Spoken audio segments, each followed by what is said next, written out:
I'm Miss Jackson. I'm going to be a social worker. I was reading your notes on why you decided to pay me a visit, and I was seeing that you were concerned about some of your child's behavior, um, and you just wanted some helpful tips on how to manage their behavior. Okay. You have one son, right? He's junior. Okay. And how old is Junior? He's 7. Okay. So, I think I definitely can help you out in that department. But before we go into great detail, I just want to let you know that everything we discuss is confidential. The only time, there are some times that I am held obligated to violate confidentiality, and that is when it threatens the life of a child or another person, or it threatens the life of you. And I'm going to let you read over this. This is the confidentiality form saying that I've made you aware of your rights for confidentiality, and you can go ahead and sign at your leisure. All right. So let's get into it. Um, tell me about Junior. Well, Junior's 7 years old, and I've been noticing that his behavior has changed at school. His teacher has been calling me with issues of him, like just doing so disrespectful towards the students. He has put desks over when he can't get his way. And he's been doing the same at home. When I tell him, it's time to go to bed, he just goes crazy. Or like when he doesn't know he doesn't respect the word no. And he just goes ballistic. He has threatened me and my husband's life. Okay, and is your husband concerned about that as well? Yes. He doesn't want to take it to the extreme by, discipline him like that. Okay. So that's why we seek outside help. Okay. What are y'all normal procedures for disciplining him? We'll spank him. Okay. But it has come to the point that the whippings don't work anymore. Okay. And what does a spanking look like for you all? Just a couple licks on the butt with the belt. Okay. And that is a normal procedure for a lot of parents. So, I want to go over with you the 1, 2, 3 magic procedure, and it's a simple procedure. It is a parenting technique. It's the most simplistic parenting technique around, and we cover quite a few things in that procedure. So, some of the things that we cover in that procedure is thinking straight, which is making sure that the parent is thinking logical in scenarios when the child is acting up. Also, controlling obnoxious behavior, which you said that Junior has displayed as far as his temper tantrums go and the disrespect that he's giving. Testing manipulation, that is also considered part of the temper tantrums that he throws. He's throwing the temper tantrums because it seems that he's gotten a response from it previously. Am I right? Okay, so do you normally give in when he gives a temper tantrum? Just a cool down situation. His dad, it's like a wedge between me and his dad. His dad wants to do one thing, and I just want to resolve the situation. So he plays us against each other all the time. Okay, and you know that it's important that when you're in a two-parent household, that you guys have a united front. So there's a consistency in the parenting skills that you guys have. Otherwise, children, I know it's crazy to say that because they're so young, but children pick up on that and they'll realize, oh, well, when I go to daddy, he doesn't do it for me, but when I go to mommy, she does it, even when daddy says it. So it's really important for the two of you to get on one page and be consistent with the parenting all around the board. And also, we not only talk about disciplining the child and acknowledging the child's bad behaviors, but we also want to encourage the good behaviors that the child does have. A child is very fragile in their developing stages, so you don't want to hurt their pride or make them feel insecure about everything that they do that is bad. So you always want to at least encourage the good behaviors, even if it's like the small behaviors, as far as like him playing with his toys quietly, or him picking up his toys once he's finished playing with them. And then we also want to talk about strengthening the relationships with your child, because when we discipline a child, sometimes their feelings do get hurt, and they don't understand that we're operating from a place of love and concern. So it's important for us to reinforce our relationship of loving our child and making our child feel comfortable with coming to us and talking to us. So that's the whole dynamic of that part of the therapy. And then the last thing is just being consistent. Developing a plan and sticking with that plan. And of course, in the beginning, it may seem like it may be some trial and error, and that's normal for anything that you start new. But, you tweak it, and then once you find something that works for you and your child and your family, then you want to be consistent with it. And then once you realize that, hey, this is no longer working, then we need to go back to the drawing board and try to decide what's next for the family, if that makes any sense. So,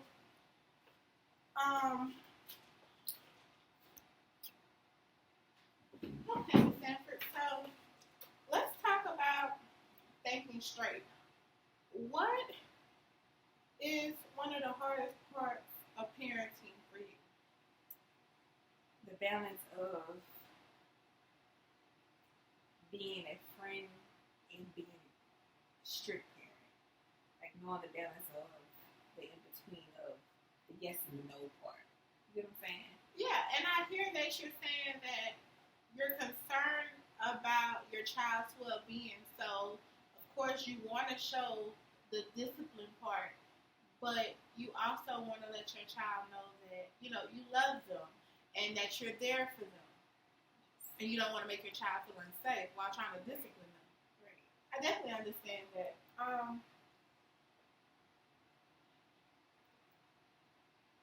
What else?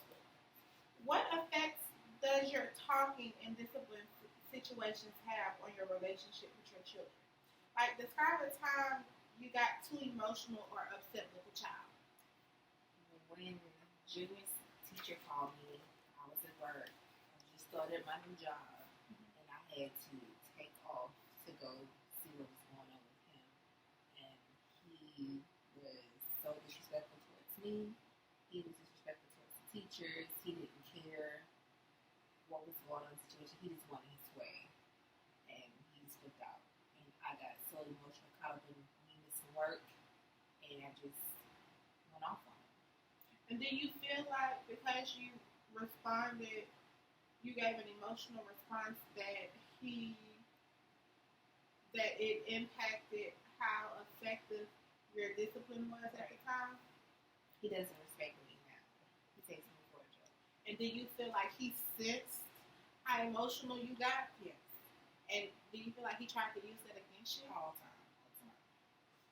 So tonight when you go home, I want for you to just observe some of the things that he does that tend to make you upset, such as whining, teasing, arguing, being disobedient. And I want you to make a note of those things. And when you address those things, I want for you, before you address them, I want you to take a moment just to reflect on your response before you actually respond to it. And when you come back next week, we're going to go over those responses that you had and how you actually did respond and discipline. Okay. So the next thing that we are going to talk about is controlling obnoxious behavior. Have there ever been an instance where Junior may come to you and ask you, let's say for example, he may ask you for a cookie, and you may say, no, Junior, you're about to eat, so you don't need a cookie. Or something along that line. It may not necessarily be a cookie. And you provide him an explanation as to why he doesn't need it, and then he waits a few minutes, and he comes right back to you, and he asks you for the same thing. Mm-hmm. And what is your normal response when he asks you again? Go ahead. Okay. So there's a method called counting that I want to go over with you, and it's almost like a countdown before you respond with disciplinary action. So let's kind of do a role play, and I'll show you how it goes. You be Junior, you can be Junior, and I'll be you. Okay, and just simply ask me for something. Mom, can I go outside and play? No, you can't go outside and play. You're getting ready to take a bath. Okay. Mom, can I go outside and play? Junior, I thought I told you. But Mom, I want to go outside and play. Okay, so at this point, this is when you implement the counting method. So when he first came to you, you should have counted as a 1. That's kind of like his first strike. Okay, when you come back the second time and you ask the same thing after I provided a valid explanation, that's your second strike. On that third one, that's when you take a timeout and you let them know, okay, I gave you an answer, go take a timeout.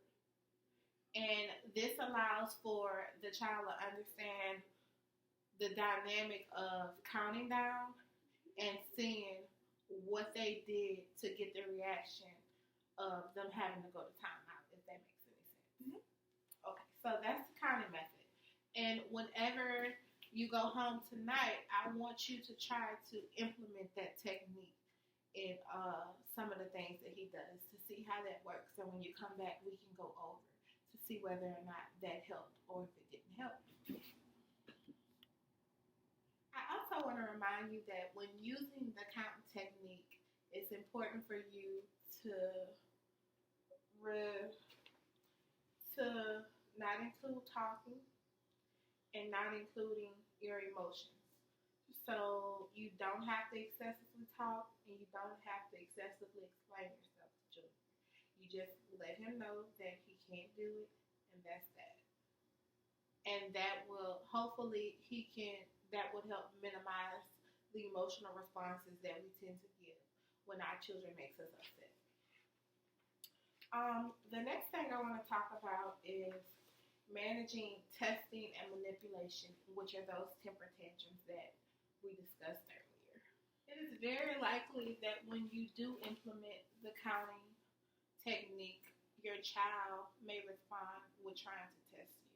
And that would be things such as the temper tantrums, the excessive crying, the excessive whining.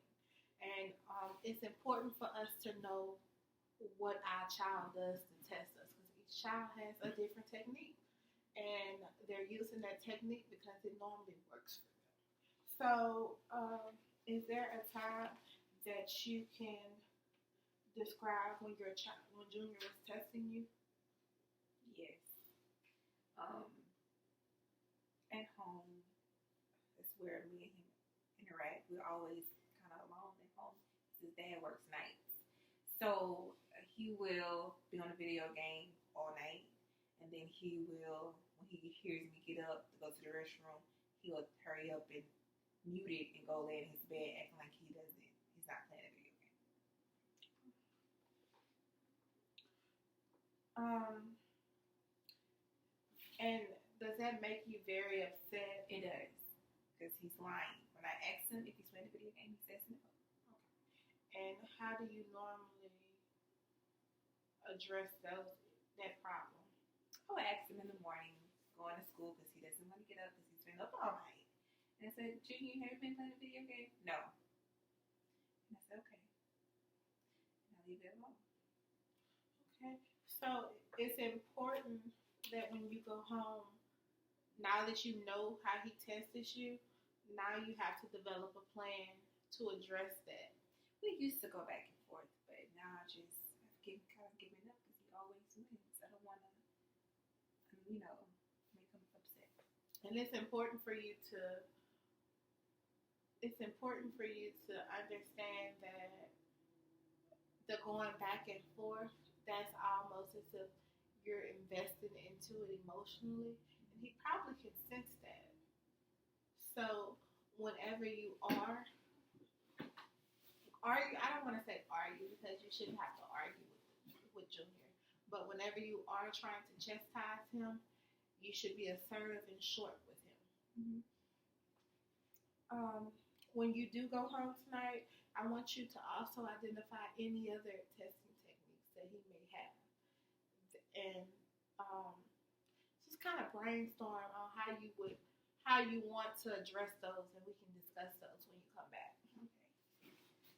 So, in the encouraging good behavior, we emphasize the starting behaviors and stopping behaviors. The starting behaviors would be the behaviors that you would like for your child to pick up, such as getting up on time and going to school on time. And the stopping behavior would be maybe stop sleeping in, do some video games, or just stop playing video games late at night. In order, it's going to be much easier. It's going to be a lot harder, to get a child to start a behavior. So it's really important for you to, once the child does start the behavior, that you continuously encourage the child to do the behavior. So if you notice that you finally got Junior up on time for school, it's very important, especially within those first weeks of him getting into the swing, for you to acknowledge that, hey, Junior, you got up on time. I see you. You're doing good. Things like that. It makes the child feel confident about what they're doing, and it lets them know that, it's something that their parent appreciates. And we also want to talk about strengthening relationships with your child. So I hear that you're frustrated with Junior's behavior as far as how he's been acting at school, and how he's been playing games late at night and kind of playing with your intelligence because he lies about it. You're frustrated with him not waking up on time, and that may make it seem that may come off to him as you're not happy with him, or that you don't really care about him because you're frustrated about these things. So your chances are you're probably constantly telling him about it. You're probably fussing with him about it. That's normal. Parents do tend to talk to their child and remind them about all the things they don't like. But it's also important for us to spend time with our child, and that helps strengthen the behaviors for our children. Strengthen our relationship with the child. The stronger our relationship is, it's easier for you to not dictate, but discipline them, because they tend to grow a respect level for you.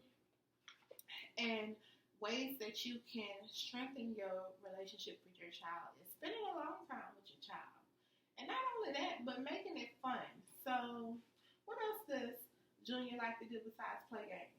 He likes to go fishing. Mm-hmm. He likes to rollerblade. Mm-hmm. He likes to go horseback riding with his grandfather. Okay, so maybe sometime you can, since you get on him about the games a lot, maybe one day you need to just take the time and play the game with him. That's going to take him by surprise. Like, dang, Mama always getting on me about the game, but now she want to play the game with me? So now I get to beat Mama in video games? Now she get to come into my world and see what it's like being Junior and playing the games. You know what I'm saying? And then you can probably even take him roller skating, like you said. He'll probably have so much fun. Are you a good roller skater? No, I'm not. See, he'll probably find so much joy watching you fall and having to come help you up. So those are good ways to strengthen your relationships. And during that time, you'll probably find out his likes, his don't likes, what's going on with school, and things of that nature. So I also want to remind you about staying on consistent with this progress. It's important for you and your husband to sit down and have a discussion about, hey, these are the behaviors that I've noticed with Junior. He tends to play us against one another. It's so important for us to get on one accord. So if you say no, I gotta say no. If you say yes, I gotta say yes. Because he needs consistency. And if he senses that there's no consistency, if he doesn't get it from you, he's gonna come to me. So it's very important for you guys to develop the consistency, and that's going to help maintain the child's behavior. And I'm gonna be honest with you, it's not an easy process. You may find things that work for you. You may find some things that's not working, and that's okay. You may have to come to the drawing board and maybe regroup, come up with some different ideas. Okay, well this was working, but when I implemented this, that's not working. So maybe we need to take this out and try that. That's totally fine. And if your husband has any concerns, I'm more than welcome to have him here as well, and we can go over this with you. Thank you for your time, Ms. Jackson. Thank you, and I look forward to hearing about your homework that you're going to do. Yes, ma'am. Alrighty, have a good one.